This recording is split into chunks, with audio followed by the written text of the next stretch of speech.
సమర్పిస్తున్న నివేదిక. రాష్ట్ర స్థాయి డిఆర్పీల శిక్షణ కార్యక్రమం 13/5/2025 రెండవ రోజు నివేదిక సమర్పణ. నిజామాబాద్ డిఆర్పీ బృందం. వందే మాతర గీతము ముందుగా మరి ఆలపించి ముచ్చట గొల్పన్ సందడి చేసెను బృందము సుందరమి రెండో దినము చూపుల నిలిచెను. ఉదయం 9 గంటలకు రెండవ రోజు శిక్షణ కార్యక్రమం వందే మాతర గీతాలాపనతో సుందరంగా మొదలైంది. నిన్నటి కార్యక్రమ నివేదికను రంగారెడ్డి జిల్లా ప్రతినిధి శ్రీ చౌహాన్ గారు చూడముచ్చటగా చదివి వినిపించారు. ప్రారంభం ఒక మంచి పాటతో అని ప్రకటించబడి తాజా ఉత్సాహాన్ని అందిస్తూ రాజారెడ్డి గారు ఆ చల్లని సముద్ర గర్భమైన దాశరథ గేయాన్ని శ్రావ్యంగా ఆలపించడం మొదలైంది. మిత్రులారా, కొంచెం సమయం అంటుందా?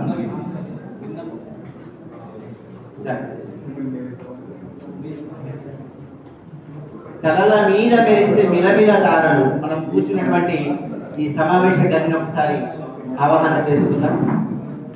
తలల మీద మెరిసే మిలమిల తారలు చందమామ లేని చల్లదనం పగలే కాని ఇచ్చట పాఠాల వెన్నెళ్ళు పగలే కాని ఇచ్చట పాఠాల వెన్నెళ్ళు కురిసి నిలిచే తెలుగు మురిసిపోగా కురిసి నిలిచే తెలుగు మురిసిపోగా. నిన్నటి రోజును గుర్తు చేసుకుంటే సమర్థులైన ఎస్ఆర్పీల నిర్వహణలో అన్ని విభాగాలు ఆద్యంతం రసవత్తరంగా పూర్తయినాయి. మడత భాస్కరుండు తడిమిన పాఠాలు ఓం ప్రకాశ విభుని ఓర్పు పలుపు భాను తెలిపినట్టి తేనెల బోధన జేబిగారి నడత చూపదారి సిద్ధపరచమడవ సిద్ధంకి యాదన్న తెలుగు శిక్షణంబు వెలుగు నింపే. ఈ కార్యక్రమానికి సూచనలు చేసినటువంటి యాసిన్ సార్ మనకు చాలా ప్రత్యేకం. హాసము తన ముఖమున పరిహాసము తన పలుకులందు హాయిని గూర్చను వీసము గర్వము తెలియని యాసిని సారులను తింటూ యాదిన మదిలో ముగ్గురు ప్రకాశములతో మనకు ముగ్గురు ప్రకాశములు ఉన్నారు. ముగ్గురు ప్రకాశములతో ముప్పగమోగంగా తెలుగు మోదంబలరన్ దవ్వున చేర్చిరి శిక్షణ దివ్వై వెలుగంగ భాష ధీమతులై ధీమానసులై. సిద్ధి మొదటి సెషన్ నిన్నటి ప్రారంభం సిద్ధంకి యాదన్నతో ప్రారంభమైంది.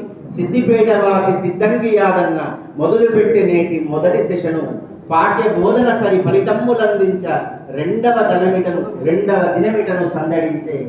కోర్సు డైరెక్టర్ గారు శ్రీ యాసిన్ సార్ గారి సూచనలు హాస్య రసస్ఫోరకమై సరికొత్త ఉత్సాహాన్ని ఇవ్వగా రెండవ సెషన్ ప్రారంభమైంది. తర్వాత సిద్ధంకి యాదగిరి గారు పాఠ్య బోధనకై సన్నద్ధులమవుదాం అనే అంశాన్ని సమర్థవంతంగా నిర్వహిస్తూ సంసిద్ధత నిర్వచనాన్ని శిక్షణార్థుల చేత అనేక కోణాల్లో ప్రశ్నించి సాధించి వివరించారు.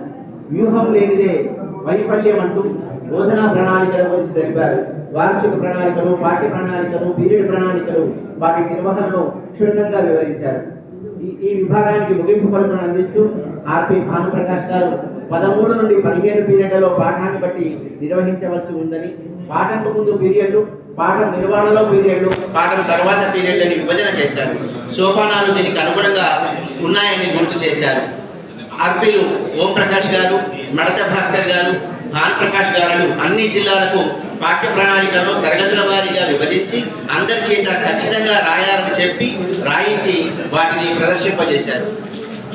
ఈ విధంగా 2 విభాగాలు ముగిసిన తర్వాత స్వల్ప విరామం తర్వాత 3వ విభాగం స్వీయ రచన సాధన చేద్దామనే దాన్ని డాక్టర్ జయప్రకాష్ గారు నిర్వహించారు.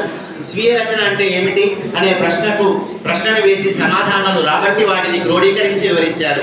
స్వీయ రచనలో ప్రశ్నల స్వభావం ఎలా ఉంటుందని ప్రశ్నించి సమాధానాలు రాబట్టారు. సంక్షిప్త సమాధాన ప్రశ్నలు, వ్యాసరూప సమాధాన ప్రశ్నలకు జవాబులు స్వీయ రచన ద్వారా ఎలా చేయవచ్చునో సోదాహరణంగా వివరించారు. శిక్షణార్థుల చేత స్వీయ రచన ప్రశ్నలకు జవాబులు రాయించారు. సిద్దిపేట మిత్రులు, అలాగే సూర్యాపేటకు చెందిన శ్రీమతి చక్కిలం కవిత గారు బోర్డు మీద స్వీయ రచన ద్వారా జవాబులను రాసి అందరినీ మెప్పించారు. ఈ విభాగానికి ముగింపు పలుకులతో భానుప్రకాష్ గారు దీని మీద చక్కని అవగాహన కలిగించారు.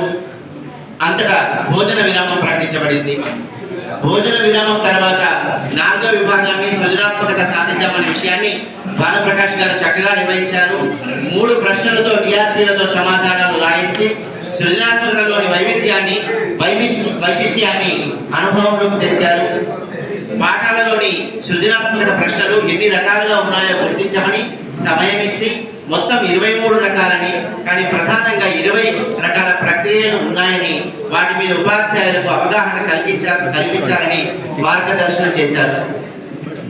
5వ విభాగమైన భాషాంశాల ద్వారా భాషా పరిజ్ఞానం అనే విషయాన్ని డాక్టర్ ఓం ప్రకాష్ మోస్కర్ గారు వ్యాకరణం మీద తనదైన లోతైన పరిజ్ఞానం అందిస్తూ వివరించారు.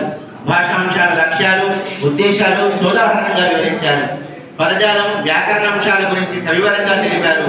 పుస్తకాలలోని వీటిని గుర్తించి రాయమన్నారు.